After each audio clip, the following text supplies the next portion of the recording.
All right, we're going to call the Finance Committee meeting to order. Present are council members Floyd, Frazier, Cost, Bub, and Marmee. First item on the agenda is a ordinance to provide for the issuance of not to exceed $91,000 of bond anticipated notes in anticipation of the issuance of bonds for the purpose of paying the costs of fire engine improvements and all necessary appurtenance thereto, and declaring an emergency. This is a matter that Council has addressed a while back, dealing with the repair of a fire engine. However, we need to change the type of funding. So this is a one-year bond anticipation note, and the plan is, as I understand it, it'll be renewed 3 times over the next 3 years until the debt is gone. Motion. Second. I have a motion by Bub, second by Floyd. Questions or discussion? No question. Mr. Frazier. When it comes to the 3-year, are we reducing the debt each year and then fully paying it off? Right, by 1/3. Mm-hmm. Okay, gotcha. Any additional questions or comments? Seeing none, all those in favor signify by saying aye. Aye. Those opposed? The motion passes 5-0. Thank you. Thank you. Next item on the agenda is a request for appropriation in the amount of $500 for building ground maintenance.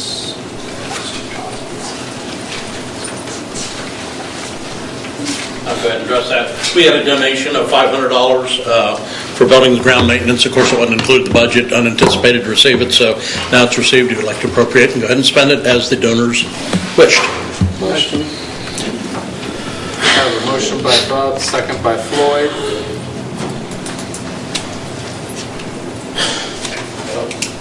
And just make everyone aware, this donation is for City Hall flowers in memory of Bill and Sue Moore. So any further questions or discussion? Seeing none, all those in favor signify by saying aye. Aye. Those opposed? That motion passes 5-0. Next item on the agenda is a request for appropriation in the amount of $8,619.22. Yes, this has got a disappropriation and reappropriation to move over to an account. We have a custodial worker that's out on sick leave, so we've had to contract with some services to take care of those needs, and it just needs to go in a different account for that expenditure. Motion. Second. Motion by Floyd, second by Bob. Questions or discussion on this? This is for the I appropriation. have a question. So, is there a set period in which this covers for, or is this just for an undisclosed amount of time, or? It's through June 17th, 17, yes. as of on the legislation. Okay. And they're coming back on June 17th, is that why? Well, we have to analyze the employee's health at that time, Okay. so we can't predict. So is there a necessarily. possibility of additional legislation to come back to There could be. extended period of time? Yep, could be. Yep. Okay. Any other discussions or questions? Seeing none, all those in favor signify by saying aye. Aye. Those opposed? That motion passes 5-0. I'd entertain a motion for the disappropriation of the same amount. Second. Motion by Floyd, second by Bob. Any questions or discussion on that for the disappropriation of the same amount? Seeing none, all those in favor signify by saying aye. Aye. Those opposed? That motion passes 5-0. Next on the agenda is request for an appropriation of $2,000. Yes, good evening. We had some unanticipated funds come in that originated from the Neighborhood Stabilization Program grant. We wanted to appropriate those funds so we could use those to cover some potential demolition projects that are on our list to do this year. Motion. Second. Motion by Floyd, second by Cost for the $2,000 for demolition. Any questions or discussion on the motion?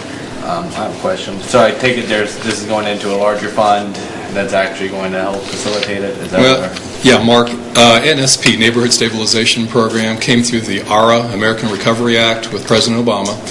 It's been closed out, but we had some residual money come through unanticipated that we can still use. So we can apply those funds toward other project costs. Does that answer your question? Well, I guess my question is, how much is the fund that is going into consist of for demolition projects? I mean, do we know what that total is? Do we have $2,000 going in? Do we have a standing balance in the demolition fund that this is going into? Well, we have funds in Joe Paul's property maintenance fund. We have some demo funds in CDBG as well, about $25,000 there. And then we had $450 appropriated in the budget for this year that can also be used for demo funds, and then this unanticipated receipt came in of $2,000. So we really have about 3 or 4 different buckets of money to use toward demolition. It just $2,000 is not a lot of money, so I just wanted to make sure. Correct, it isn't, but like I said, it was an unanticipated receipt, Yeah. and we just want to get it appropriated. Absolutely. Any other questions or discussion? Seeing none, all those in favor signify by saying aye. Aye. Those opposed? That motion passes 5-0. Next item on the agenda is a request for appropriation in the amount of $75,000. Yeah, Mr. Chair, this is the result of the TIF that we put into place out on River Road on the west end of town. It's called the River Trails TIF, and we need the $75,000 to then forward on to Granville City or Granville Village School District and also CTEC. This is their portion of that TIF that's coming through. Motion. Second. Motion by Floyd, second by Frazier. What's the reason to expedite? The school districts are anxious to get their money. The money was collected by the... That doesn't mean we don't go through due process. Here, the situation is it's collected back in February through the county. The county has already receipted it to the city of Newark. It's in the city of Newark's general fund. And now it's our responsibility to forward this on to those 2 school districts. Well, we just make a point of making sure that there's a reason to expedite legislation, so therefore it has to be justifiable. So is there a deadline we have to meet, or is there something that we did not do, or what? Should they have received it earlier than this already, or what is the reasoning to expedite it through our above and beyond our normal process? Good question. First time I've been through this on the TIF. Basically, we got a telephone call from Granville School District asking us when they could receive their funds. I went down and talked with Mr. Johnson's office. He did confirm that they did receive it, and so now they would just like us to forward that on to them as soon as we can.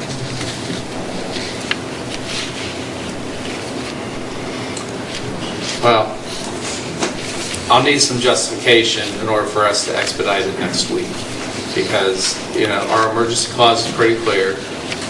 We expedite things when there's a purpose for it, and I want to be able to tell everyone on council that yes, it's justifiable that we waive a 2-day our normal procedures in order to move that forward. I guess probably the best answer I could give you then is if these monies hadn't gone through the TIF and they were collected in February, they would have been dispersed to those school districts, I would imagine, within 30 days from the county, and I can't answer that for sure without checking with the county auditor's office over there.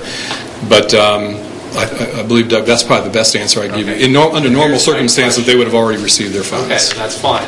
Then what have we set in motion to make sure that we don't delay their money to them in the future? I'll get with Mr. Johnson's office, and we'll set something up. Very good.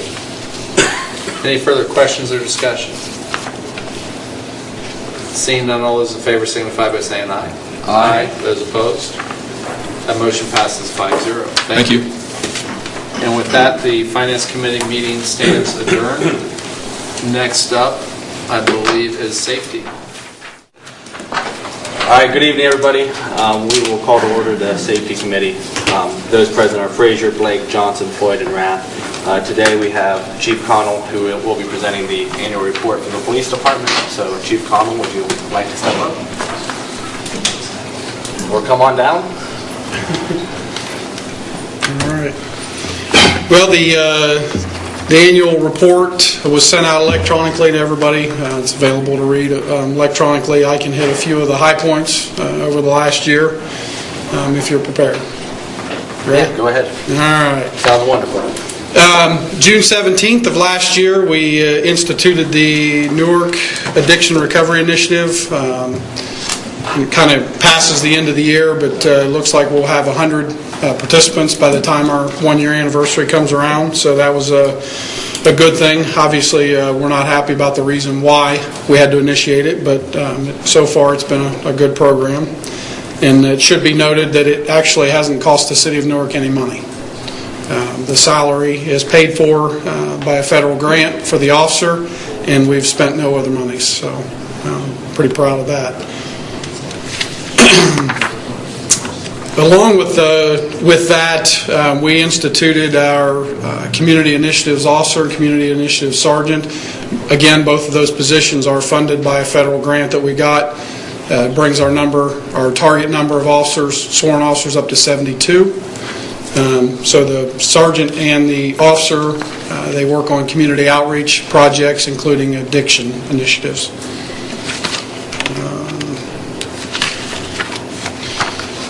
For the first time since I've been employed by the division, we actually have an IT person that we hired that's a civilian that kind of wasn't an officer that was converted into an IT specialist. It's somebody who actually started in the field. So we hired Samantha last year, and she hit the ground running, has helped us with a lot of our major projects. So we're pretty happy with the money spent on that. We did convert an officer, if you remember, an officer's position to that. So it did come at a cost of officers. Our awards presentation last year, if you remember correctly, we reinstituted the awards presentation in 2015, so it was our second one last year. We had a good attendance to that. We went to the Midland Theater. This current year, we went to the FOP Hall for our award ceremony. But we wanted to take the opportunity to recognize officers and the things that they've done over the years and our civilian employees. And we actually had a couple civilian award winners. So, obviously, we have a new badge at the division. Once I got promoted to the position of chief, I had a group of officers and sergeants who requested to look into creating a badge that was our own, something that was specific to Newark, kind of reflected our history of the division.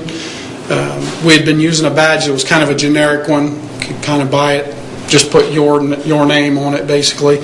So they wanted to create something of their own. They put a committee together. They designed the badge. It was approved. It was voted on by the officers in the department. I told them I was going to stay out of it, that they could select what they wanted. I thought they did a really nice job. This, again, didn't cost the city anything. The officers paid for their badges out of their quartermaster fund, so I'm pretty happy that they were willing to take that step.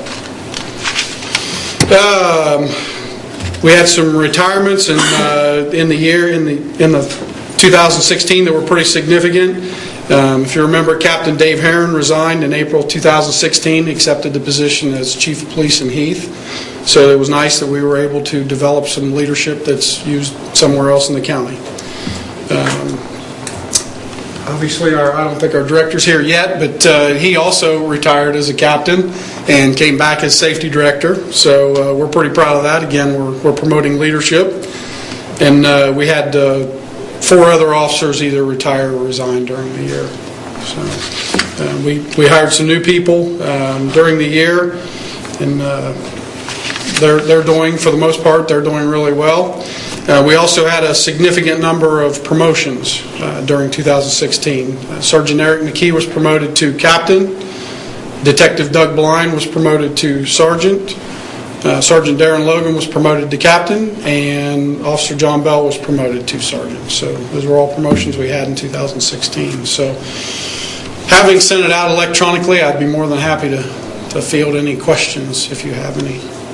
Any questions by the members of the committee? I don't have a question, I just have a comment. I just want to thank you for the report. I've read most of it, and I was very impressed with what you have to say. It was a little later than we had hoped, Yeah. but it, Take a while. as you know, we've had a busy spring, so You have. a lot of So other things. Thank you. No problem, man. Thank you. I just want to ditto the same thing. It was a very interesting report, and I think you're doing a fine job, and keep it going. Yeah, we certainly appreciate it. Thank you. Any other members? And We need to say the same thing over. Fair enough. Chief, when I read your report, there's some open positions still on the patrol division, and detectives both have open positions. Yes. Are we still trying to fill those positions? We are very active in that process. One of the things that I'm sure the fire chief, when he gave his report, echoed the same sentiment.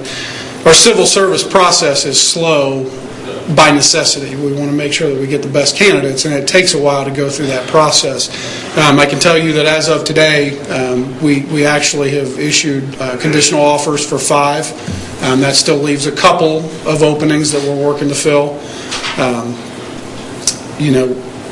The process takes even longer once you get the conditional offers out. So thank the HR department for helping us get things scheduled, like the psychological exams and CVSAs. So is 78 the target number? 72. So 72 is the target 72, number. yes. Okay. When it comes to the call volumes, we're seeing a high number of call volumes that's pretty consistent. Are you seeing any changes on the types of calls and in the severity of calls that you're responding to? Obviously we're seeing more addiction-related calls, but that's across the state, across the country. One of the things that made this year's report a little difficult is we went to a new reporting system halfway through the year. So if you'll notice, there's 2 sections. There's the before and the after sections. So it's kind of hard to compare because they don't have the same plugs. Classifications. So, next year we'll have a better idea on that, but probably things are trending up a little bit, obviously, with the number of officers that, that we're missing.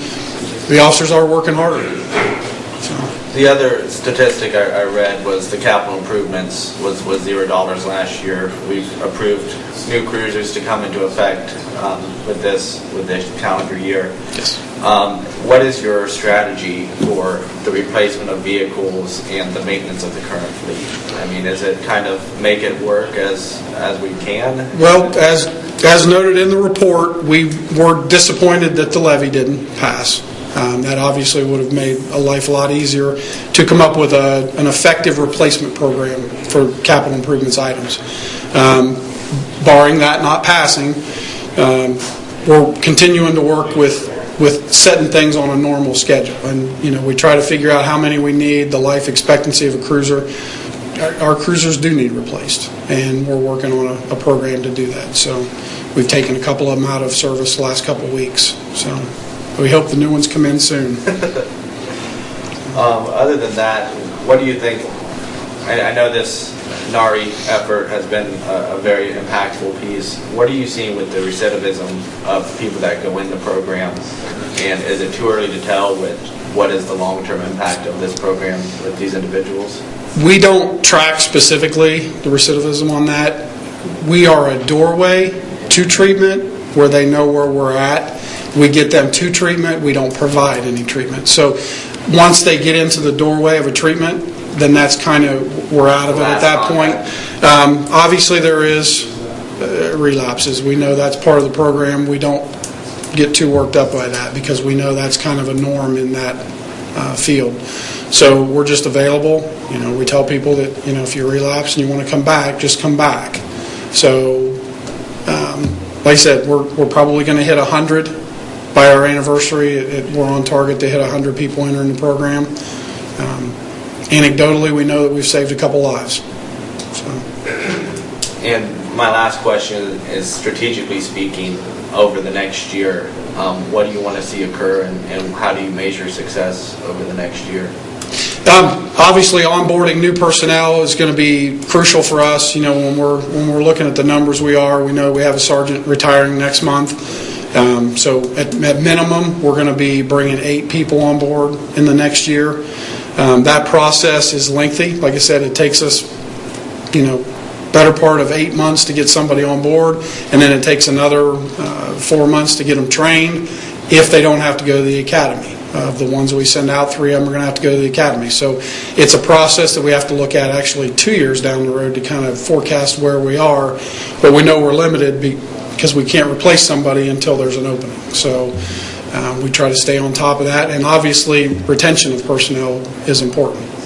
You know, somebody coming in and then leaving a couple years from now is costly. So, Is there any questions from the audience? Any other questions from the committee? Thank you, Chief. All right. Appreciate all the work that you're doing. Thank you. And best of luck to you and everybody, and thank you for all the hard work that you guys do. thanks, sir. With that, the safety chair will rest, and up next is economic development. We will call this meeting of the Economic Development Committee to order. Members present are myself, Mr. Johnson, Mr. Kost, Mr. Frazier, Mr. Rath, so all members are present. We do have one piece of legislation on our agenda this evening. It's to consider ordinance number 1722, authorizing a moratorium on the processing or approval of any application for certificate of zoning clearance, building occupancy permit, or any other permit or approval required under the zoning code for any premises that would enable the retail sale or dispensing of medical marijuana for a period of 180 days and declaring an emergency. I understand this is Mr. Kost's legislation, so I'll give leeway to him, but then when we do get to comments from the audience, we're just going to remind people to make sure they come up to the podium, please. Mr. Kost. Thank you, Chairman. Originally, when this piece of legislation came through and Safety Director Baum presented it, it was presented as asking for a vote, a yes or no vote. And from my point of view, I did not think we had enough information from the state. I thought there are unanswered questions, there are incomplete parts of this that I don't see how we can really give a logical, reasonable yes or no vote and feel good about it. After Safety Director Baum spoke, and he even at that point suggested the idea of a moratorium, and Mr. Frazier gave a PowerPoint presentation that in it also suggested a moratorium, with the idea of trying to slow down the pace of inquiries about locations for these dispensaries. Again, I don't think we have quite enough information yet to say yes or no. I wouldn't feel good about that vote right now. You know, we find ourselves in kind of a funny spot. The state says it's legal, but you can't have it. The federal government says that it's a totally illegal substance regardless. My understanding is that insurance isn't going to touch this right now, that doctors aren't going to touch prescriptions right now. There's concerns about whether or not a bank will take a deposit. So I'm just not quite sure what there is for us to say yes or no to. So as a result, I thought that Councilman Johnson's tabling of the issue was a good idea. And what I'm looking for in this moratorium is to, again, just shut down this process temporarily of the dispensaries and the locations until we have solid answers from the state. From my point of view, the growing, the processing, my concerns there are not quite as serious as they are when this reaches a retail sale and reaches the general public. I don't think it's asking too much to have there be control of how this is being handled. You know, to me, it's no different than any other prescription. I mean, I have absolutely no objection to medical marijuana whatsoever. Now, recreational, I have absolutely no interest in it whatsoever. But the medical marijuana, I'm sure has merit, and we're going to hopefully move along and discover the right way to do this, but I want to be thorough about it. Another thing I want to point out, I am not trying in any way, shape, or form to discourage business in the city of Newark. I have run a business in the city of Newark for over 40 years. I am not here to discourage business. I'm here to promote business. I think sometimes you also not just have to encourage business that's coming. I think sometimes you have to make sure that you're taking care of the businesses that are already here and make sure that things are being done in a way that is reasonable and sensible for them as well.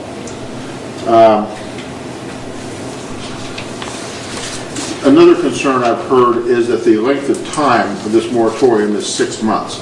I would be more than open if somebody wanted to discuss amending that amount of time. The state is supposed to be ready by September 7th, 18th, something like that.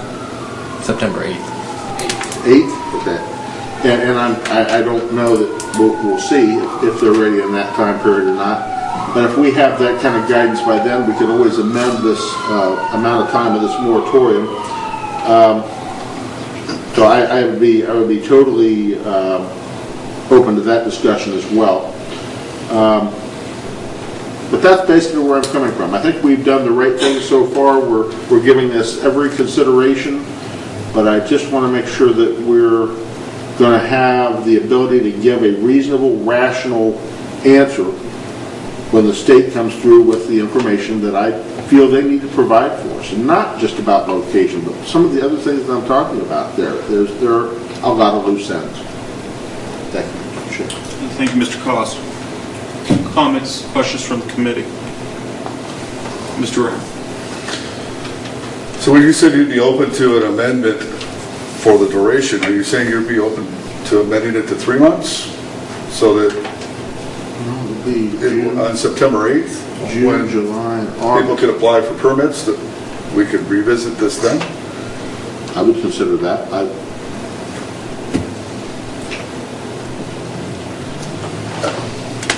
Yes, well, Yeah. I'm confused. I guess I'm confused. Maybe somebody somewhere could explain this to me.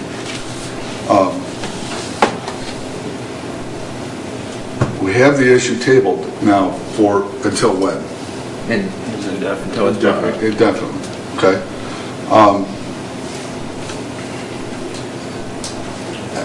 I don't understand what a moratorium will do. I mean, if there's people interested in opening dispensaries in the city of Newark, is the moratorium designed to stop them from asking for that period of time? Because we don't have any answers. And if that's the case, the licensing process doesn't start until September, and it takes a period of time to get through. And if we've tabled the issue already, our response if somebody's asking is, we haven't decided what we're doing with this yet, the issue's been tabled, get back to us when we discuss it then. I'm just not sure. I'm not sure what the moratorium is doing. Mr. Cox?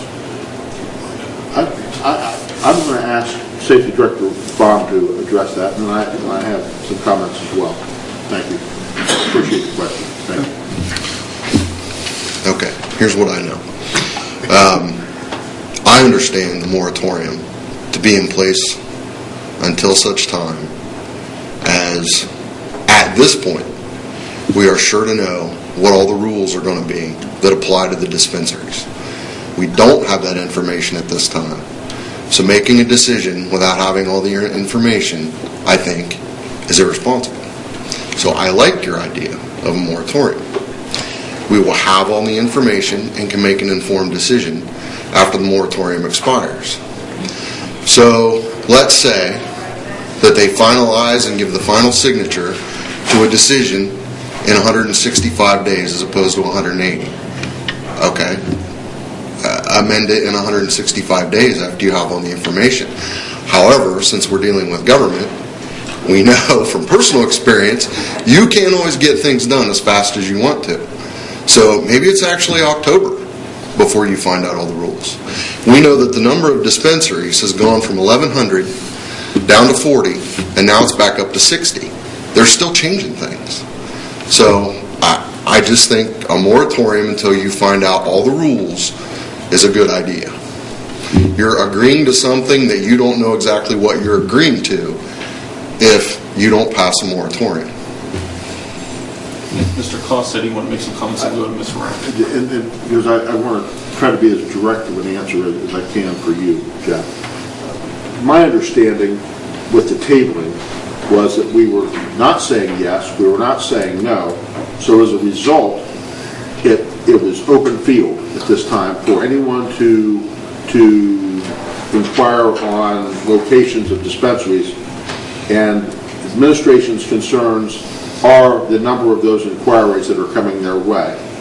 And to be able to say, well, council gave no action whatsoever, they tabled it. So it's open field at this point.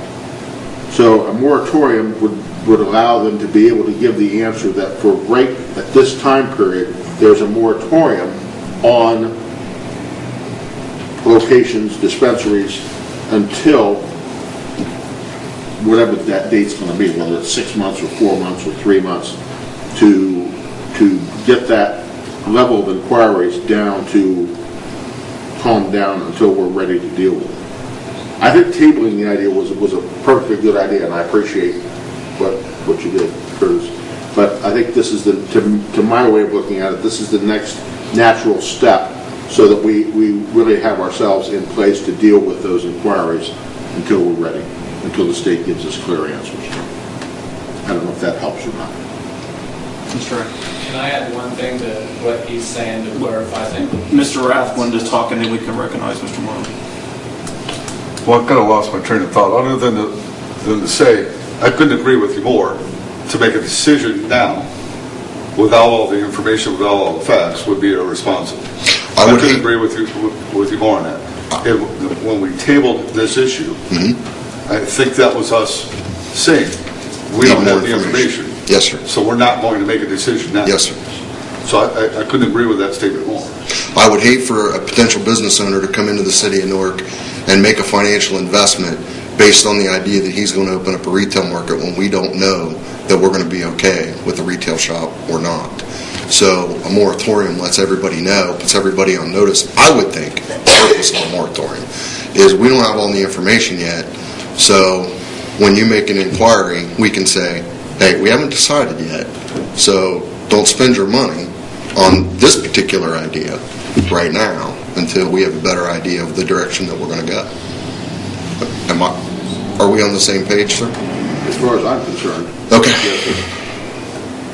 Mr. Marley, did you want to make a comment? I just wanted to clarify on the whole tabling issue, that what was tabled may never come back at all, this moratorium, and then they might decide that, well, even what we tabled isn't good, so let's come up with additional legislation. That's why it was tabled indefinitely. If it isn't brought back, it just dies for no one bringing it back. So it may come back, that one may, or it may not.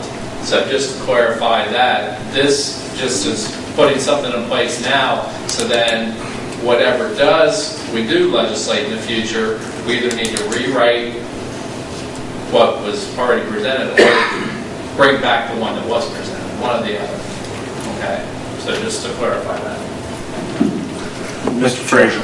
I guess my frustration with the whole topic is that this is a prohibition of business opportunities in the city of Newark, a limitation of healthcare access to people with serious critical illnesses, and we're acting out of ignorance instead of making informed decisions. And when we're okay with the growing and the processing of medical marijuana, when those rules are still subject to change, and yet we're saying that the retail distribution of people with 20 serious medical illnesses is the major problem that we have in front of us, I find that really, really tough to swallow. So when it comes to what is the appropriate zoning for the city of Newark, Ohio, I spent my last 2 weeks diving into zoning, which is one of my least favorite things to do, and I found some general rules that we could institute to make the appropriate zoning in place. For instance, zoning prohibitions, where we say, this is what we want to restrict. The state of Ohio has already said we don't want it next to churches, schools, institutions. We have that zoning, so 500 feet from there. We also have zoning for an agricultural district, which is typically rural, outside of major metropolitan areas, and it has a variety of uses, including a rifle range. So it would probably make sense to do a prohibition from there. We also have a conservation district, which often has a similar overlap with agricultural districts. So it probably makes sense to outlaw it there. And then we also have a significant investment in the downtown area. So a downtown prohibition might be impactful to those businesses that have decided to do business. So maybe it's appropriate to do a prohibition there.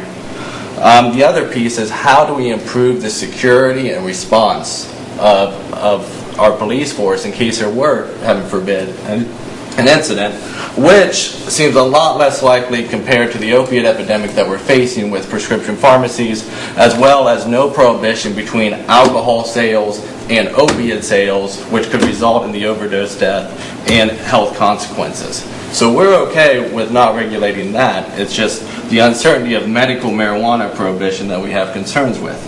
So looking at revitalization for the city of Newark, equal opportunity for people to have access to health care, what zoning should we put in place? And what I came up with was, I feel it should be located within 1 mile of a limited industrial district, a general industrial district, or within a business corridor. These are areas that are located within major thoroughfares such as 21st Street, Main Street, DO Drive, State Route 13, in order to enable enough traffic and enough road space in order to allow first responders to come on the scene. The other piece is, in our industrial districts located within the city of Newark, often there are factories that are no longer operational, depressed areas within the city of Newark, and often target areas in order for growing operations and processing operations, which we are comfortable with, and there's no prohibition on, or any type of moratorium that has been suggested for, will likely take hold. And so when it comes to what actual zoning are we talking about, we look at the general office zoning. So in general office, social service agencies and government offices are enabled. Hospital and clinics are zoned for. Professional offices engaged in providing health services to the general public with incidental retail trading, including but not limited to medical and medical-related activities, but not including veterinary offices or animal hospitals, dentists, orthodontists, optometrists, and opticians. So that seems like that's the zoning that we're really looking for. On the second piece, we're looking at limited office zoning. In limited office zoning, this is social services agencies, government offices, health services with the public, and the only difference between the two is the amount of size of the area. And then the other option that we have, the state enables us, is to limit the number of dispensaries within the city of Newark, Ohio. If we're concerned about public safety, we don't want medical marijuana dispensaries on every corner, and although there's a 40 to 60 to 1,100 range that it could be, we could say, yes, we do want medical marijuana facilities enabled to provide health care to people, but we want to limit the number to 3. And we can say that they cannot be right beside each other, they can't be next to puff and stuff, whatever we want to do to make ourselves feel better about the situation. But we can make these rules and put it in the zoning in order to make sure we get it right. There's also the ability to have a local licensing requirement similar to the state, that we can say, hey, if you want to fill out the state license, here's our local license, and you have to pay this fee, and you have to go through the approval, and you have to set up this framework for business, including business plans, financials, and regulatory approval. What we're seeing throughout the state is this hypersensitive fear. We've had 25 cities provide a moratorium or a ban. Cities including Hilliard, Grandview Heights, New Albany, Sharon Valley, Wapakonetomica, Lakewood, Beaver Creek, Troy, Piqua, Troutwood, Dublin, Worthington, Lancaster, Plain City, Canal, Winchester, Middletown, Hamilton, Sydney, Brecksville, Fairfield, Vandalia, and the list goes on. As an economic development committee, if we stand apart from this group and we say we will not submit to a moratorium and we will not submit to a prohibition and we will allow the process to unfold and encourage businesses to come here, we will not only stand apart, but we will be on top of the line in order to actually have economic activity and benefit from this legislation that the state has provided for 20 chronic illnesses. And to reiterate, those illnesses are AIDS, ALS, Alzheimer's, cancer, chronic traumatic encephalopathy, Crohn's disease, epilepsy, and other seizure disorders, fibromyalgia, glaucoma, hepatitis C, inflammatory bowel syndrome, MS, pain that is either chronic, severe, or tractable, Parkinson's disease, HIV, PTSD, sickle cell anemia, spinal cord disease or injury, Tourette's syndrome, traumatic brain injury, or colitis. So when it comes to what we need to do as a committee, my recommendation is we do not enact a moratorium. We do not enact a prohibition. We allow the state to come up with their rules. We evaluate it then, and in the meantime, we develop the appropriate framework for businesses to come in place. Any other comments from the committee? I think I do. Mr. Cost? Again, I want to stress, I'm not here to discourage business. When we compare a dispensary to a pharmacy, I think I know what to expect in a pharmacy. I think I know how things are going to be handled, how things are going to be done. The dispensary, I'm not quite so sure yet. I don't feel the same confidence level that I do when I go into a pharmacy to get a prescription filled. I am also not looking, I don't know where the word prohibition came from, but I am not looking for Table legislation. Now I know. But I am looking for a temporary moratorium. That's all. So that we can feel good about what the state is presenting and how we're supposed to go about doing things. And I will, again, I reiterate, I have no problem with medical marijuana. It's not my issue.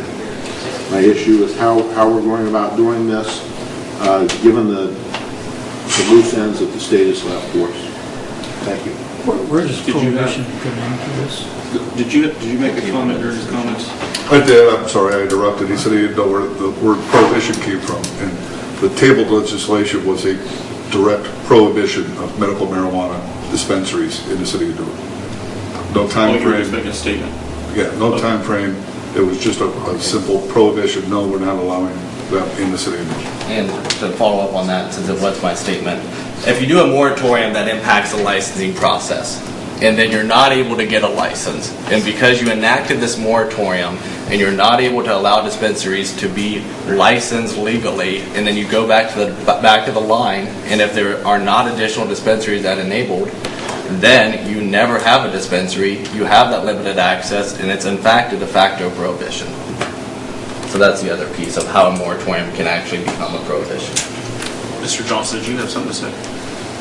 Well, I still think we don't have enough information from the state at all to even begin to know what we want to do. And I think the moratorium idea at least gives us some time to come together and think about what we're trying to do. We're not saying don't have legislation. We're saying let's wait and see. I think, if I'm mistaken, when I'm mistaken, but I don't see a problem with the moratorium. Mr. Rath? Can I ask the law director a question? Sit right there. Would you mind? Just a procedural question, not an opinion. But should we enact a 6-month moratorium? We pass this out of committees today. It goes to full council next Monday, and it passes.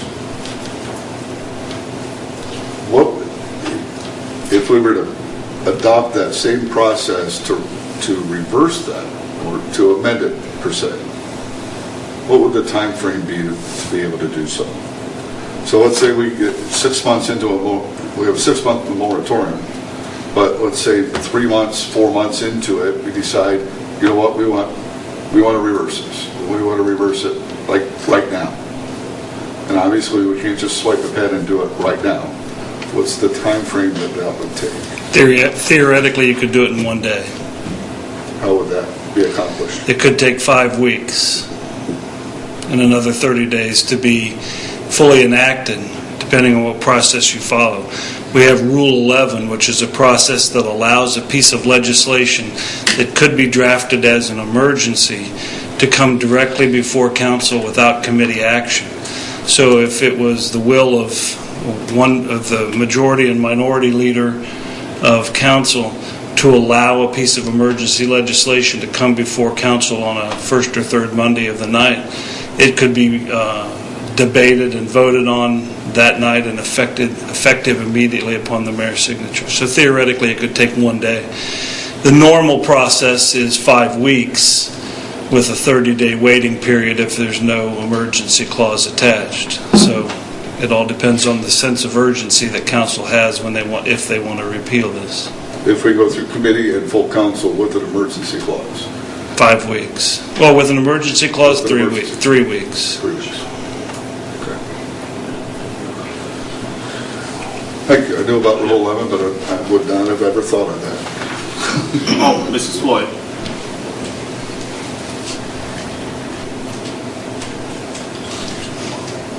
It seems to me the big question here is what's the difference between the piece of legislation that was tabled and the piece of legislation Mr. Costas is providing.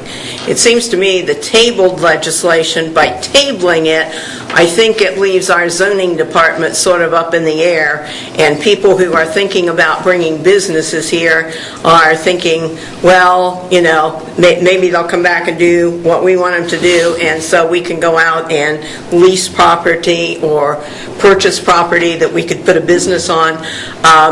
A moratorium, it seems, says we're just going to wait until the states come through with their rules and regulations, and then we're going to look at how that fits in Newark, Ohio.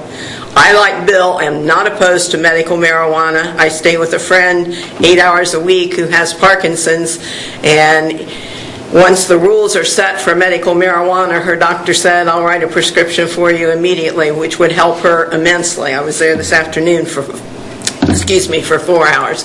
So I'm very much in favor of it. But I would hate to see us jump the gun and have some people, you know, planning where they're going to put a business, and then we come back and say, well, okay, we're gonna let him, but we're not going to let him be here or here or here or here. And then you have some business people who have invested money in places that now it's not going to work. And so, I mean, I'm very much in favor of this moratorium because I think it gives us time to find out what the state rules are, time for us to look at those state rules and then see how we can apply that to Newark, Ohio, and where it fits. And I don't see it as anti-economic development. I see it as an opportunity for, you know, us to set some basic rules of how we want to do this before we go ahead and do it. Thank you. Mr. Chair. I think Mr. Kloss said he wanted to speak, and then we'll go to Mr. Fraser. I think what we've got here is an issue that I don't expect people to all totally agree. This is as controversial as we're probably ever going to get. I do think it's important enough that I'd like to see it come out of committee and be given consideration by the entire council. I think it's an important enough decision that we ought to all weigh in on it. And I appreciate everyone's time. Thank you. Mr. Fraser. When it comes to the impact of business investment in our community, by setting the tone of a moratorium and the possibility of an eventual prohibition, that will in fact impact those that are wanting to do processing and growing as well. Because why would they come to a community that is unsure of its legislation and unsure of what the laws are and unsure that those investments will eventually be under prohibition as well? So by doing a moratorium, I feel we set the wrong tone for people wanting to do businesses. And in fact, I think it's a cop-out of us actually defining in our zoning code what are the conditional zoning conditions, as well as what is the conditions in place for growing and processing. I don't understand how this is such a prevalent issue when we are comfortable with the growing and the processing. And if we want to do a moratorium, you should do a moratorium across the board. But picking and choosing like this does not do anything good with public investment, nor does it do any good with attracting people to our area for business. We'll go to Mr. Rath and Mr. Johnson. Doug, I'm going to call you up again. Sorry. So procedurally, and I got to tell you, I'm torn on this issue. I'm not sure where I want to go or what we want to do with it. I certainly want to learn more information about it. I am categorically not opposed to medical marijuana or the dispensaries of, but I understand the concern. I understand the questions. And I'm probably not as afraid of not getting one here as Mr. Frazier is, because with the list of cities that have already done the prohibition, I think there's going to be opportunity to still do it when we get there. But I don't want to be unprepared, and I like this discussion. I want to continue this discussion, and I would like to continue the preparation of this potentially being within our community. So with all of that said, procedurally, would it be possible for us to do a 6-month moratorium on medical marijuana dispensaries, but within that 6-month time frame, have a discussion, introduce legislation, and pass legislation that would concern zoning and where we would want these dispensaries to be and where they would not be allowed to be, should we decide to have them. Now, I understand that would become an empty law should we decide on a prohibition and not allow them at all, which is still a possibility. But should we decide down the line, after this one moratorium or during it or whatever, to allow medical marijuana dispensaries, can we begin the process today or whenever our next committee meeting is to decide where we want these? Yes. Awesome answer, thank you. So, Any law can be changed. Mr. Chair. So the way that we saw happen in Akron, so Akron did I forget if it was a moratorium or a complete ban, but after a while they said, all right, well, we're actually going to zone this appropriately. The issue that I have is we don't need a moratorium to zone this appropriately. We still have time for the state in order to get their rules written and approved by 3 committees. We don't need a moratorium for us to write appropriate zoning. And so with that, I'll yield. Mr. Marmy, and then we'll go to Mr. Sassett.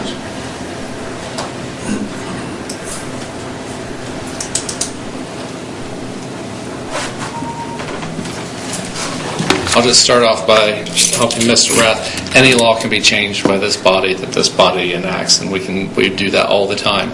Every single finance committee, we change the law when we rechange the budget. So, I understand that we want to find out what we don't know, and we want to make sure that we're doing the appropriate thing. My concern is that if we pass this moratorium, it gives us the luxury of doing nothing. We don't have to do anything because we don't need to decide until this 180 days is up, or we don't need to decide until the state decides. So we're not even going to discuss zoning. We're not even going to worry about it until we have to worry about it. Well, then we're going to be behind the 8 ball. And I disagree that the statement that if there's only 40 of them and only one town in the state of Ohio allows it, one city in the state of Ohio allows it, I guarantee you there's going to be 40 of them in that town. Because it's going to be a moneymaker to somebody, and they're going to look at that opportunity, and they're going to make sure that wherever it is allowed, they're going to make sure that if I have the opportunity to make money, I'm going to find a way to make money no matter what city it's in Ohio. And if there's only 40 of them, even if I don't act upon it, I'm going to get one of those. I'm going to have the golden ticket. I got approved. Whenever I decide I want to do it, I can do it. So, that's the concern about waiting. I I say put the pressure on ourselves by saying, like, more like Mr. Frazier is, we can have this same thing in our back pocket and we don't have to act upon it. If somebody inquires, I would tell them, I guarantee you there's going to be restrictions. We don't know what they are yet, just like the state hadn't made all the rules, neither have we. But we are going to restrict this in our community, and we are going to make sure that we're doing it our way. I can tell you for a fact, probably, that some of the things Mr. Frazier has indicated, that it's not going to be next to Puffin stuff. It's not going to be in a residential area. It's going to probably be in these business corridors, similar to what Mr. That's where we're leaning towards. And we will have it in place in time. If not, then we will put a ban on it. But at best case, there are going to be significant restrictions in our community. And if we tell them that, then that forces us to actually do our job, which is to zone it appropriately, get it done right, and get it done quickly. We can always ban it, but if we put this moratorium on here, it just gives us that ticket to do nothing. And we should do more than nothing for this community. We should make sure that we're doing our best to do what we can to promote business if this is an opportunity for our community, and it may not be. The final decision on the 11th hour might be, this isn't for us. But we need to make sure that we have everything in place so then if that switch goes on, that we're a part of that, if we wish to be. So, I disagree with the moratorium because it gives us the right to do nothing. Thank you. Mr. Sass. I feel compelled to preface my comment by quoting Abraham Lincoln when he said he'd never seen a board sliced so thin that it didn't still have two sides. Mr. Frazier pointed out one side of the issue, which is if you pass a moratorium, there's a potential chilling effect on future business. We don't know what the city of Newark is going to do, so let's go look somewhere else. The flip side of that board, from my perspective, is a legal issue, and that is that if a potential retailer who wants to get in the dispensary business comes in tomorrow and files their application for an occupancy permit, for a zoning permit, for permission from our zoning department to open a retail dispensary, jumping the gun somewhat on the state rules, maybe don't even have their license, but they're requesting their permit. Okay, they have a foot in the door. If they then, let's say council enacts a complete ban on dispensaries, if they then say, look, I already began my process for a zoning application. I invested money into a business plan to do that. I know what you said earlier is that I'm doing that at my own risk. I have the potential argument to say that my process had already begun when Newark had no rules in place at all because their ban had been tabled. Therefore, I want to make a grandfather argument in court that my zoning application should have been allowed because I filed my application. Will they succeed on that argument? I don't know. But I think that's the flip side of your argument about the chilling. So that was my only concern, is that I thought that needed to be stated, is that potential legal avenue that it gives a retailer if at some point in time later council enacts a ban. Mr. Chair. That's a much more detailed answer than yes. And so when it comes to the at your own risk mentality, I mean, if we have people that come in here before the state law is written and without licenses, and they are zoned appropriately and they're put in the spot, and then they don't get a license, they still have the same effect of a lost investment. And so we're talking about this as, oh, it's going to be grandfathered in, so it's an issue. I mean, that's a personal risk that they're going to have, and thank God we have a legal department to help represent us. But when it comes to doing the right thing, I still don't feel like a moratorium is the right direction to go. And if we're worried about lost investment in our community, at least we're having investments in our community with the potential of economic activity. Mr. Johnson. I haven't been thinking about a ban or a prohibition in any way, shape, or form. And I'm tired of hearing ban and prohibition, Mr. Frazier. I'm talking about allowing us to be able to look at what the situation is going to be when the state tells us what the situation is going to be. And that's all I'm looking at. I'm very much for medical marijuana. My wife suggested that maybe it would help her neuropathy, and if that would be the case, it would be fine. I don't have any problem with that, and we're talking about bans and zoning and everything, and we don't even know what's going on. So for that reason, I think the moratorium, and if we want to consider it, we can keep considering it, and we should keep considering it. Thank you, Mr. Truss. Mr. Rath and Mr. Cox. Mr. Blake, it's my understanding that the administration is wanting this. Could we possibly hear from the administration? Mr. Mayor? Sure, we make decisions based on facts, not opinion. And I would probably love to go around and poll each one of you and know how much you know about this issue. Because we still don't know everything, so I know you don't. And that's not an insult. There's a lot to juggle, a lot of information. We've got legislators in Columbus that passed this law. They have yet to contact us with one sheet of paper or anything. An email, nothing about it. Absolutely nothing. They are going to collect an enormous amount of money. We're going to collect nothing. And at the end of the day, we're going to have to deal with it in our communities. So that's where the frame of the administration is. It's not an opinion based on medical marijuana, and honestly, I think the time is wasted in this room to discuss that, because that's not what it's about. It's about the proper administration of it. If we had a large factory in the middle of a neighborhood, we'd have complaints. Zoning takes care of that.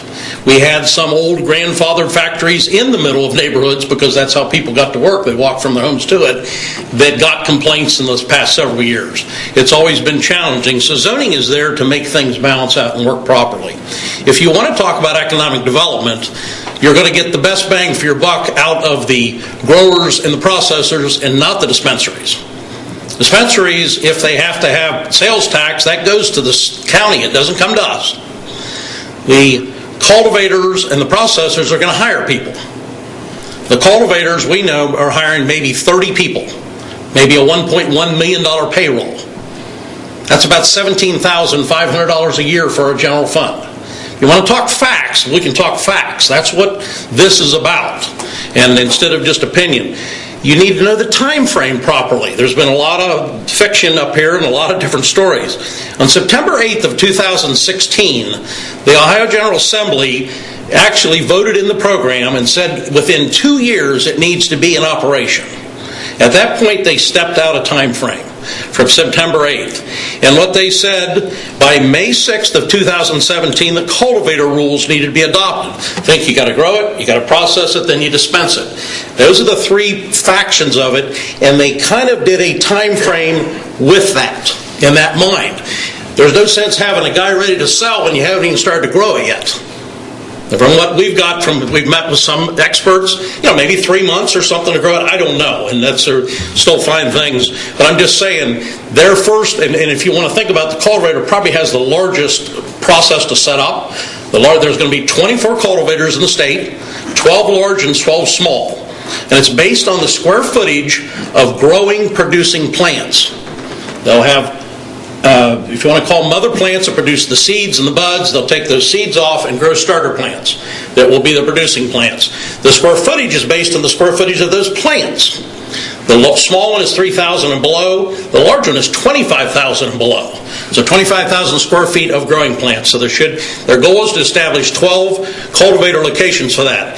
That entails a $20,000 non-refundable application fee to the state, and it requires a $180,000 annual fee the first year and $200,000 every year afterwards to the state. Again, not $1 to the city.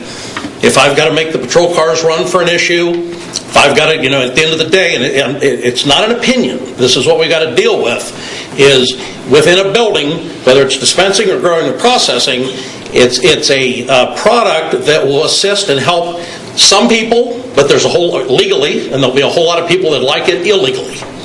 It's the facts. And so does that make it a little more sensitive? They have to put in cultivators. There's still a little bit of guideline. They have to have security. We sit down, and that's a discussion with our police department. Would it make sense to put a fence around it? Sounds smart. But, our police chief will tell you, I don't want a fence. It keeps our cars out from patrolling the building. A lot of little fine logistical things that we could work out with these people to make it work right if we have the time.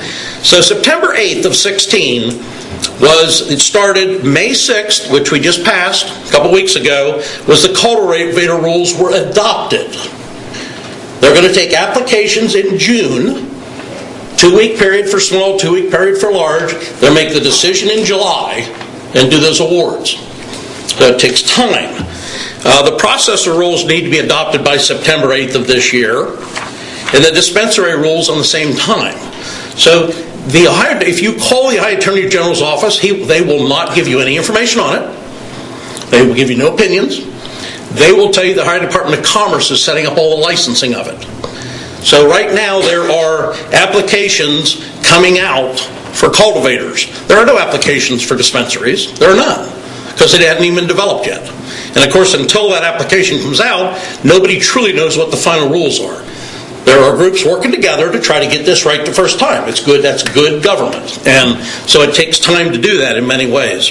So, and at the end of the day, they have till September 8th of 2018 as a mandate to have dispensing started, more than a year from now. So even 6 months is probably kind of crazy to think about, that you think anything's going to be happening in that time period. The other thing is, you want to know what other communities around here do. I mean, it has a little bit, we're in the business of city. So Hilliard, 6-month moratorium. Dublin has banned it. Just so you know, is all I'm getting at. 1 second here. Because you probably want to know what our neighboring cities are doing. Worthington is a ban. Grandview Heights, a 6-month moratorium. Upper Arlington, 1-year moratorium. Bexley, 18-month moratorium. New Albany, 6-month moratorium. Lancaster has done a ban completely. Grove City, 1-year moratorium. Plain City, ban. Groveport, 1-year moratorium. Canal Winchester, ban. Springfield, 5-month moratorium.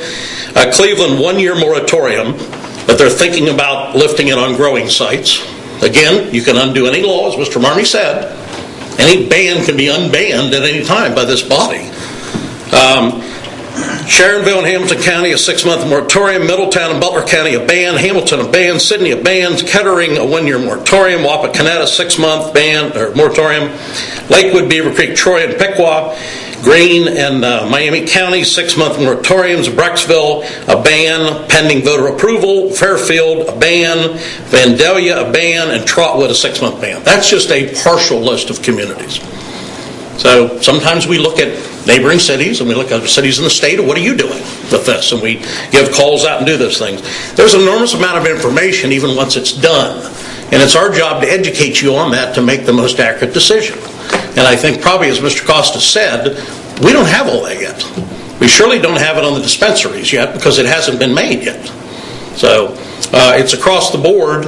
If you would think at the time they had 40 dispensaries, with that, and we're the 18th to 20th largest city in Ohio, if every one of those 20 large cities got one, that's half of them gone. But my gosh, Cleveland, would that be fair to the residents of Cleveland and Cincinnati and Columbus to only have one? Of course not. So would they need 3? Would they need... So I don't even know if Newark properly has the right population to adequately serve the public, if you want to think about that. Because otherwise, people are going to have to get in cars and drive a long distance to get their prescriptions refilled in Newark, which they don't even live. So I think there's a whole lot of that the legislature in Columbus has done probably a poor job of looking at, really, at the end of the day, to adequately serve those that truly need it. There's been a poll of doctors. 3 out of 10 doctors have any plan of even using. 3 out of 10 might. 7 out of 10 are saying no matter what. Some of them comments are, and I'm just giving the other side, 3 of 10 said yes. Some are saying it's like prescribing alcohol. It's still a Tier 1 drug federally, and there's still issues and concerns about that. So there's a whole lot of information about it. Not only is it a new thing, it's a new and kind of unusual thing that we're trying to get information on and trying to make the right decision as other cities are doing the same thing. But the dispensary thing isn't going to happen any time this summer. It just, the rules won't be there. So... Any questions for me? One. Yeah. After Mr. Rapp is Mr. Cost. Maya. Yeah.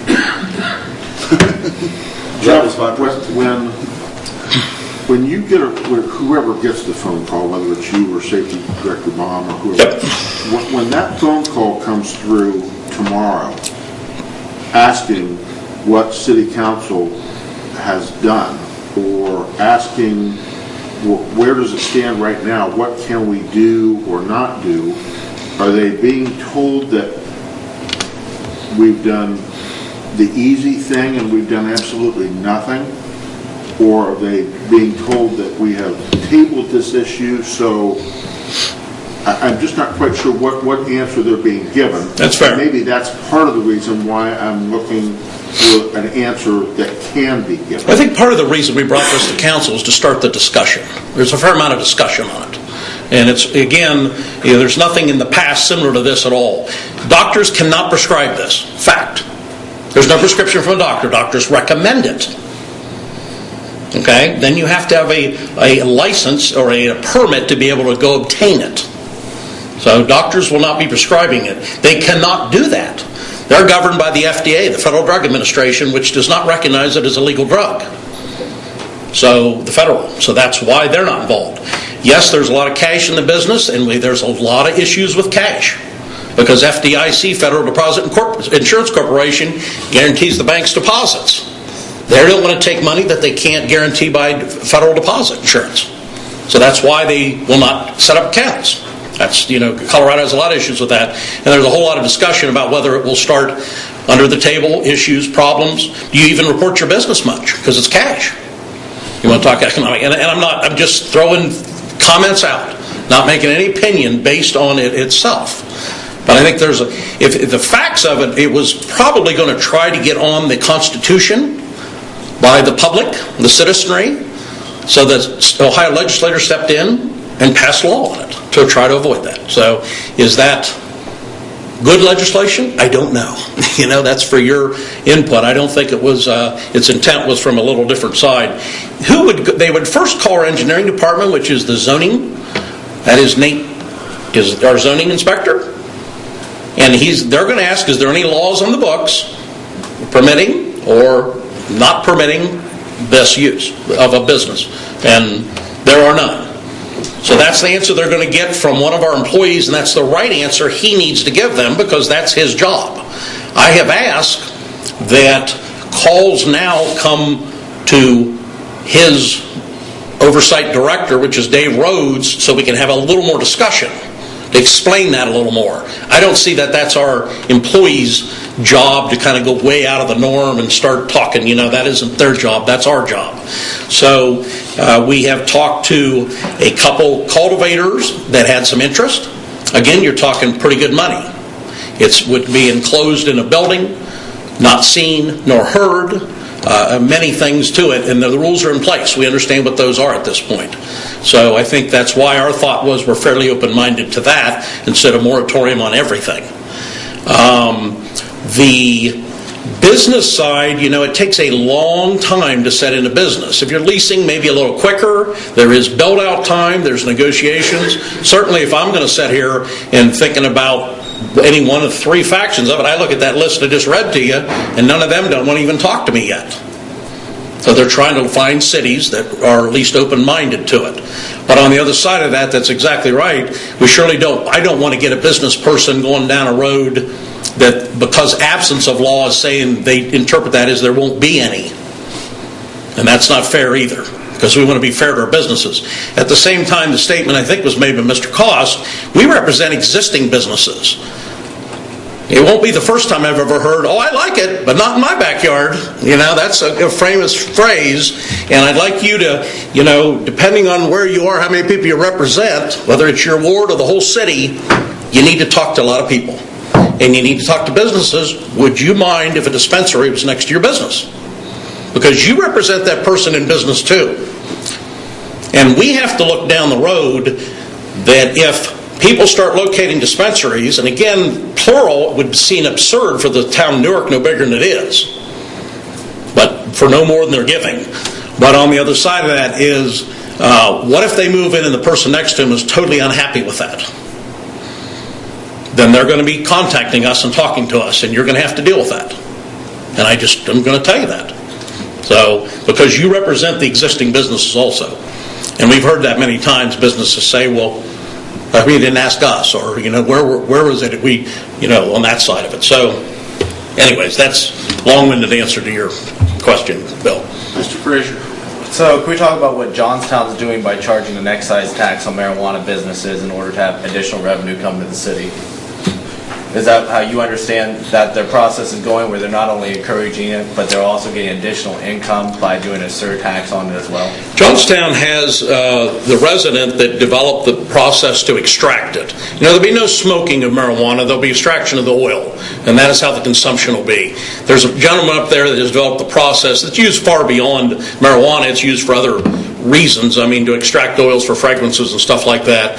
So I would say there's a little bit of a side that they have a ownership in, not saying no outright to everything, number one. Number two, Johnstown is a village and we're a city. There are a lot of different rules for those two, and right now both Granville and Johnstown both are approaching population to become cities, and they're both very nervous about becoming a city. They don't want to become cities because of the additional rules and workload that you get put on top of that. As far as excise taxes and what we can and can't do, we don't know yet. And that's part of the discussion also. We sat with an attorney, said, well, you could charge us a licensing fee. Good. We don't. There's nowhere, I've read hours and hours, there's nowhere do I see we can do that. And there is definitely no rules yet for dispensaries. There is a clause that reads that local municipalities can forbid dispensaries, retail, they call it retail establishments in their communities. That's a pretty vague statement. So that's all, the only guidance that they've given us at all. So I don't know. But I know is if we are strapped financially for our services, and if something comes in to put a little burden on it, then I think we should get some compensation and try to offset those costs. Mr. Johnson had his hand up. Well, I would like to have us move this on to the council. There's a motion. Yes. Motion by Mr. Johnson. Second, Mr. Cost. Further comments or questions regarding the motion? Sure. Mr. Rath. Yeah, just because we have a first and second doesn't mean we have to just continue the discussion. One of my biggest concerns, I love the idea of being able to have an excise tax and being able to acquire some or accumulate some income off of that. The question that I have, and I'm not looking for an answer because I don't think there is an answer yet. But if we have an excise tax on a medical marijuana dispensary, and that medical marijuana dispensary is not allowed to deposit their monies into a bank because it's a federally prohibited act, then how are we going to deposit the monies that they give to us as an excise tax? That's drug money too. I don't want an answer. I don't want anybody to even comment about that, but just think about that for a second. That's drug money too. Well, and that's why they can't put it in the bank, because the federal government says that's drug money. Those are questions that another one of the questions that even some of the law directors from our neighboring communities that I've had conversations with about this hadn't even thought of that question yet. And they've been to seminars discussing this issue, and that question hasn't even come up yet. Well, and just a brief clarification, because I would say it's probably better to say that the banks can accept it but don't want to. It's not that they're not allowed to, but if I would take that deposit, my insurance is not covering it, so if my bank gets robbed, the insurance isn't covering it, or God forbid the bank burns down. So they're going to say no to it. That's how I read the fine line, because the FDIC is the insurance, and again, that won't cover that money. So they're allowed to, but the banks won't let them. So it's the same result at the end. I get it, but I just want to make sure we're clear on these points. I have a follow-up. Mr. Frazier. First off, Mr. Law Director, is that true that it's the FDIC and not the Anti-Money Laundering Act and the other prohibitions against banking that says that they should not accept medical marijuana? Or what is the driving factor regulatorily that banks are not accepting medical marijuana?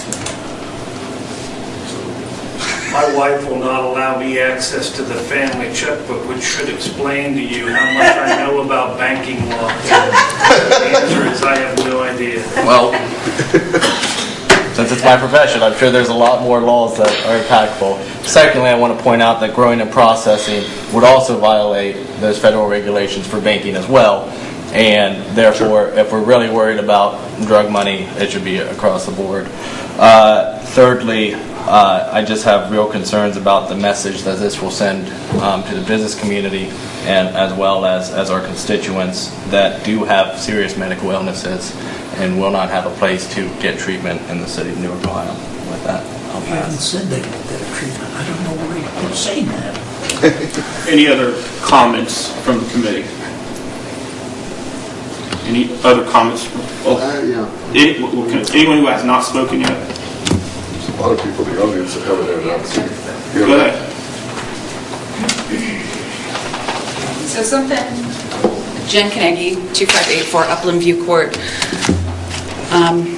Thank you, Mr. Frazier. I agree with everything you said. You almost took up my whole 2 pages of notes. Something that's not been brought up, though, was the closed loop system that Ohio was trying to develop, which, from my understanding, you could go to a BMV or you could go to like the county building and put money on a card, and then you can go in and swipe, because I think the last time that was an issue about safety. Like they were afraid that people were going to rob or come in and steal the cash. I'm a nurse. I've been a nurse for over 23 years, and I've never taken care of anybody that has OD'd on marijuana, so I'm very happy to hear you all say that you agree that there are benefits to it. I think the 2 big issues that I wanted to bring up tonight, first is our patients. So thank you for listing that very long, should be longer list of illnesses.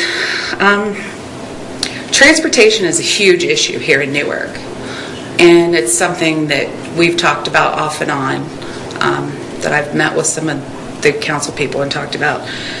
So I think if you do this moratorium, it's going to send a very bad message to businesses, and I think you're going to send a bad message to the constituents who voted to decriminalize marijuana recently. And when you look at this, I mean, it was a pretty resounding, we want this decriminalized. So I think if you make somebody drive to Johnstown, or you're going to make somebody go all the way from Licking County into Columbus, that's going to be a hardship on our people. And I think as public servants, we should not create hardship. We should try to help these people. Second, as far as, I want to bring up social media. So I don't know if everybody's on Facebook. I know Dee's not. But if you read the Newark Advocate articles, 99% of people are okay with this, as evidenced by the initiative that passed. As far as the commerce and revenue for the city, I looked up some of the cities that got the income tax. Aurora, Colorado, they expected $8.1 million in tax revenue from 14 to 16. And then I listened to your chief say, we don't have money for cops. We're limping along fire trucks. We're refurbishing things instead of buying new. So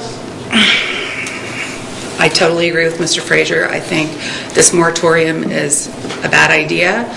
I think we should be courting folks to come in here, because if you have growers, then you have a light bulb factory. You have the guy up in Johnstown who has that factory. Okay, let's get him to bring some of his parts down here and make them. So I just think that the moratorium is not the way to go.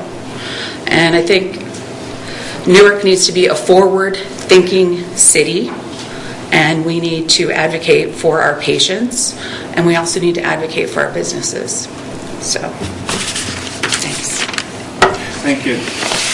Any further last comments from the committee? Has everyone said their piece? I have. What about the audience? Mr. Crawford, is your hand up? Yeah. Okay. Is anyone else besides Mr. Crawford want to? Then you, ma'am. Okay. Daniel Crawford, 163 South 2nd Street. Like what Mrs. Carnegie said, I also agree with you, Mr. Frazier. I appreciate your advocacy on this. And I understand the hesitance to support this almost unprecedented, at least in our area, form of businesses, if you will, coming in here. But I'm thinking about this. First of all, with it being tabled, I understand the argument regarding you have places that want to apply for a license, and without a moratorium, there could be some legal issues down the line. But I've heard everyone seemingly say that they're not opposed to the idea of medical marijuana. So with that in mind, it doesn't seem likely, at least if everyone stays true to that thinking, that a ban will even happen in the future anyway. So my thinking on this is, with the thought in mind that the state's going to get their act together at some point in the future and get these regulations or what have you passed down to you, why not start the process as Frazier has suggested, putting together the zoning codes that you need to put together, and then telling businesses, give them the benefit of the doubt that they'll wait to apply for a license until we get everything situated. I also have a strong opposition to the emergency clause being used in here. What is the emergency? I would argue that there are people with medical emergencies that need this to be acted upon in the opposite direction. So I speak about this from personal experience regarding some family members of mine who suffer from things like PTSD and stuff, who they are suffering from an emergency from being forced to use medication that makes them dependent on it. Whereas with marijuana, they've used it in the past and never had any kind of side effects at all, except for eating too much. But this doesn't even give you a high because you can't ingest it that way. And there are ways of giving marijuana to people in a way that will not produce that high. So I look at this, I understand from the business perspective and scaring business away, they're not in my backyard thing, but there is a compassionate component to this that needs to be overarching over everything here. So once again, thank you, Mr. Frazier. Thank you, Mr. Rath, on your comments. And thank you, everyone, for your attention to this issue. But I plead with you, don't pass this moratorium. I know it's not per se a temporary ban, but it is also, at least in my thinking, a de facto ban. It may not be the intent, but it could have that impression. And with this, there was one last thing I wanted to say. I understand a city of our size being roughly 48,000 people. I think if you want to limit the number of dispensaries in the area, just limit it to one. Limit it to one. If the concern is how many dispensaries can be in the state, then just say one only, and then set the zoning code around that. So with that, I'll just keep talking if I don't shut up now. So thank you. Ma'am, you wanted to make a comment. If you could give your name, please. Alyssa Baker. Do you need my address? That's fine. Thank you. Okay. I'm going to read for now, but then I can answer some questions if you have any. First, I'd like to thank you guys for the opportunity to speak to you today. I have over a decade of experience working with patients in the health and wellness industry. Prior to relocating my family here to Licking County, I was a licensed massage therapist. The focus of my work was working with patients with cancer and chronic illnesses, such as the ones on the medication list, the approved medication list. Upon moving here, I spent the past 4 years as an Ohio resident, as a full-time volunteer working towards cannabis reform. In those years, I've had the privilege to wear several hats, giving me a unique perspective on the cannabis industry as a whole. Of those hats, I'm a patient advocate and cannabis educator. I've contributed to legislation for statewide reform efforts, emphasizing the need for patient access, specifically for those who do not have access to basic health care. I've also lobbied at our nation's capital for federal financial reform within the cannabis industry, specifically on the IRS Tax Code 280E. I'm the co-founder and campaign director for Sensible Newark's decriminalization ordinance. I myself am also a patient. I suffer from chronic migraines, depression, anxiety, and PTSD. I'm also a mother of 3. I'm speaking today not only on behalf of the patients in this community and those that surround it, but also today representing a group of investors that have interest in coming here to Licking County to help me in my quest to own and operate a medical dispensary that seeks to provide safe, reliable, clean access to those patients. Unfortunately, as we stand here today, the only thing certain is the uncertainty that surrounds this emerging industry in the state. I am well aware of and share with you the concerns that your council and committee members have in regards to what may come specifically in regards to operating as a cash business and obviously the security of the dispensary itself. As a possible potential owner of a medical dispensary, the number one priority is safety. Safety of patients, the staff, and the community. The draft rules in regards to security of the property itself serves as a good indicator that dispensaries will be operating under a regulatory microscope for the first several years, not only in compliance with the operations, but also equally burdensome are the banking concerns that are currently the plight of the cannabis industry. I would be happy to meet with you guys in person to discuss and hopefully educate you on those concerns in more detail, but I want to make sure of today is that you're not blocking progress before progress has had a chance to be made. As community leaders, we need to approach this subject thoughtfully, think proactively, not reactively. Placing even a temporary ban will certainly halt plans to move forward with plans here in Newark, which is where I would really like it to be, because it forces us to go elsewhere. If you think about it, we're 20 years behind California with medical marijuana, but we're leading the nation in opiate-related deaths. Not only does this offer an alternative to opiates, but other dangerous pharmaceuticals as well. States with medical marijuana have seen a drastic decline in the need for such medications, and I feel like our community here definitely is in need of something like this. Like I said, I'm willing to speak with you guys at any point as a liaison. I've worked with the state. I've read through many times all of the rules that are very burdensome. The dispensary rules are very burdensome as well. And I kind of want to, on a side note, state that people look at money, dispensaries as big money makers, but unfortunately dispensaries are the ones who take the hardest hits. The growers, the cultivators, they have more money that they have to put in the beginning, but they have less money in cost of operation and things like that when you get into it. And this is the facility that seeks to serve the patients. We want to work with you guys. We would love to work with you and figure this all out together, because there is a lot of uncertainty. There's a lot of things being said that even the state legislators don't know all the facts. And we're all working towards just trying to make this work. But the number one concern has got to be the patients.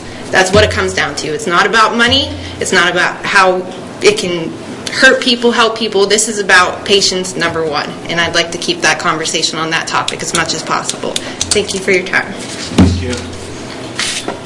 There's been a motion. There's a second. Any final comments from any community member? Mr. Costa. In the last half hour, 45 minutes, in my opinion, what we've proven is that this is a very important issue, and it is worthy of our entire city council weighing in on what should be done and how this should be decided. The five of us obviously do not agree on this, and I understand that. So I think the full council should look at this and make this a decision that we're all going to have a stake in. Thank you for your time and consideration. Mr. Rapp. I still don't know how I want to vote on this, other than how I'm going to vote today. I do know how I'm going to vote tonight. I don't know how I'm going to vote on the full council, but I agree with Mr. Cost in saying that everybody on council should have a voice in this. I think that's not a bad idea. However, I will say this. Whether this gets passed in council or not next week, I think that we need to be proactive as opposed to being reactive, and we need to start thinking about where we want this and start the legislative process for zoning and determine where this is going to go. And we need to act as if this is going to be part of our life in the future. And then at least at that point in time, if as Daniel Saul put it, the state gets their stuff together and we have our answers and we decide, okay, we could live with this. Now we don't have another long, drawn-out process of deciding, okay, we're going to live with it, but where are we going to live with it? Let's make that decision as the process is going through and try to be proactive in that, as opposed to what Mr. Marmy said. This does give us a license to do nothing, but it doesn't mean that we have to do nothing. So I would like to see us be proactive with that. I'll tell you that I'm going to support at least sending this on to a full council. Anyone over here? Okay. There's been a motion, a second. All those in favor signify by saying aye. Aye. All those opposed, same sign. Aye. Aye. Motion carries 3-2. That concludes the business of the Economic Development Committee. Next up is personnel. Okay, it's 7:09. We're going to call this Personnel Committee meeting to order. Those present are myself, Ryan Bubb, Doug Marmee, Curtis Johnson, Mike Mangus, Dee Hall. First item of legislation this evening is discussing Ordinance 17-23. It's an ordinance setting compensation and stating policy with respect to police and fire chiefs and deputy chiefs of the City of Newark, repealing all ordinances and resolutions in conflict with this ordinance and declaring an emergency. Human Resources Director Mike Buskirk is approaching, and the floor is yours, sir. Thank you, Mr. Chair. Actually, I think all of the committee knows, but every 3 years we have contracts with our union employees, and we also do what's called a statement of policy for our non-union employees. There are 4 different ordinances on here to take care of those people. 1723 is for the police and fire chiefs and the deputy chiefs. 1724 is for our management and supervisory personnel. 1725 is our hourly non-bargaining unit employees. And 1726 is our administrative technical exempt employees. If you printed off what was sent to you in the email, it was quite lengthy, but at the end of each statement of policy, it tells the job titles of the people that are in that statement of policy and also what wages would be paid. The wages that are shown in there now that we're asking to be approved is the same as what we gave to the union employees, 1 3/4, 1 3/4, 1 1/2. Thank you. At this point, I will be glad to open it up to committee members first for questions or comments. That being said, would anyone like to question or comment or address Mr. Buskirk? Doug Marmee, go ahead, sir. Yes, and I just want to know for the record, how are we going to afford these or pay these? For these pay raises? Don't know. I talked to you about that earlier. I know, that's what I want to know for the record. We don't know how we're going to be able to afford these. That's right. Okay. So, if we don't know how we're going to afford them, is it fiscally responsible for this body to proceed knowing that we don't have any plan in action to be able to afford these pay raises? Compression, we talked about that earlier, is terrible. I mean, if we don't give them a raise pretty soon, why would anybody even take the job? I mean, they can make this more money where they're at. Okay, using that logic, then what about the appointed positions? What about council positions? Why is that logic not utilized in the same fashion with that? If I were doing the voting and had a say in it, it would change. But I don't. That's up to council. Council has passed, since I've been here, that there will be no raises for that. Okay. And then my final question is, why is your position not in Ordinance 1724? Because I am appointed. I don't believe that is a correct statement. I'll tell you what, let's when we get to 1724, we'll address that at that point. Yeah, we'll get back to that in a second. We'll stay to this ordinance that's in front of us. Doug, do you have anything else you'd like to comment or question on? Yeah, I guess I'd just like to comment. I wish everybody would get pay raises, if we could afford it.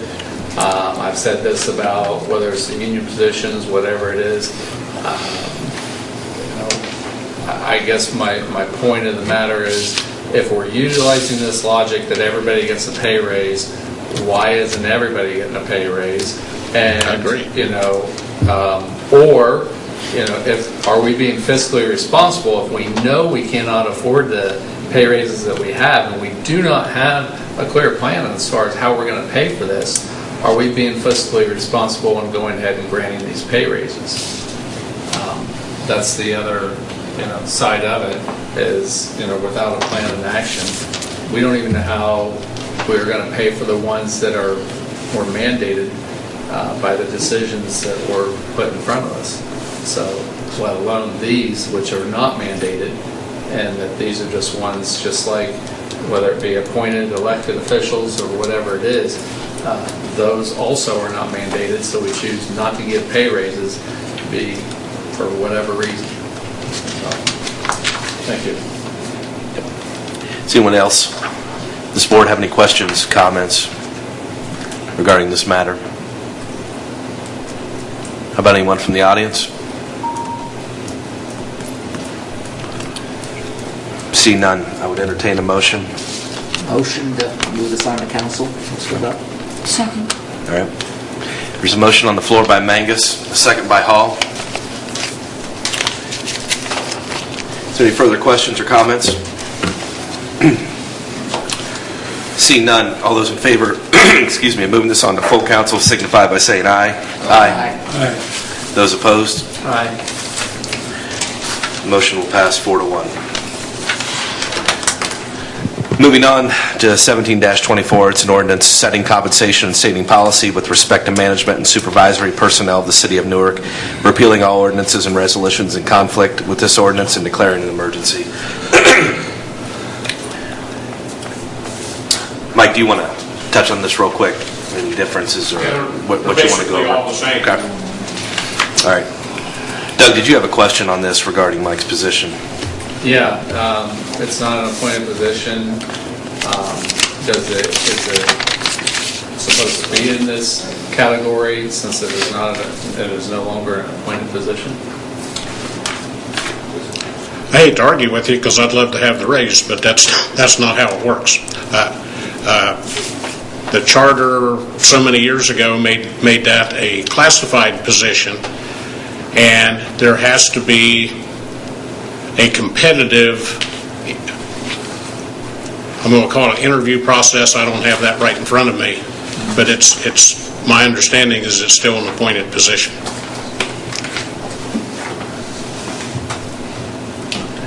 Well, we were told that it was not with the last changes that took place, that was not, the human resources is no longer an appointed position. Doug, gone? We'll have to get him to weigh in on it.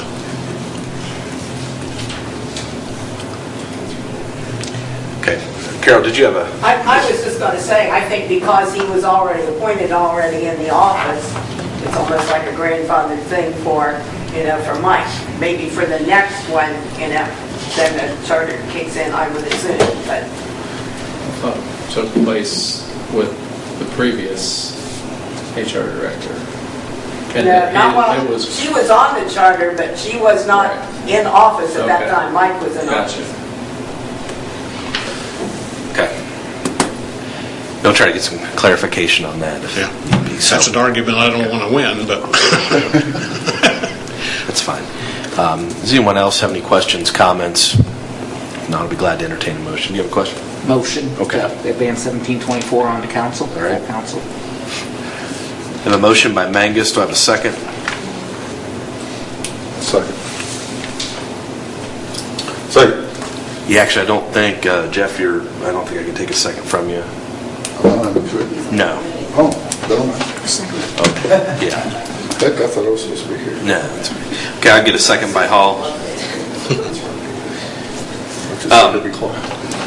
Any questions or comments before we vote? Okay. All those in favor of moving this on to full council signify by saying aye. Aye. Those opposed? Aye. Motion will pass 4-1. Next ordinance, 17-25. It's an ordinance setting compensation and stating policy with respect to hourly non-bargaining unit employees of the City of Newark, repealing all ordinances and resolutions in conflict with this ordinance and declaring an emergency. Mike, is there anything you wanted to add specifically to this ordinance? No. Okay. Anybody on the board have any questions, comments regarding this? Anybody from the audience? Seeing none, we'll entertain a motion. Motion to move ordinance 1725 on to full council. There's a motion on the floor by Mangus. Do I have a second? I'll second. Second, Curtis Johnson. Seeing no further questions or comments, everyone who would like to pass this on to full council can signify by saying aye. Aye. Those opposed? Motion passes 5-0. Finally, ordinance 17-26, an ordinance setting compensation and stating policy with respect to administrative, technical, exempt employees of the City of Newark, repealing all ordinances and resolutions in conflict with this ordinance and declaring an emergency. Is there anything, Mike? No, sir. All right. Again, I'll open up to the board. Any questions, comments? Seeing none, we'll again entertain a motion. Motion to move 1726 on to full council. Motion by Mangus. Is there a second on the floor? Second. D. Hall. Okay. Seeing no further questions or comments, everyone who would like to move this on to full council can signify by saying aye. Aye. Those opposed? Aye. Motion passes 4-1. Thank you. With that, don't believe we have anything else, and we will stand adjourned. Thank you.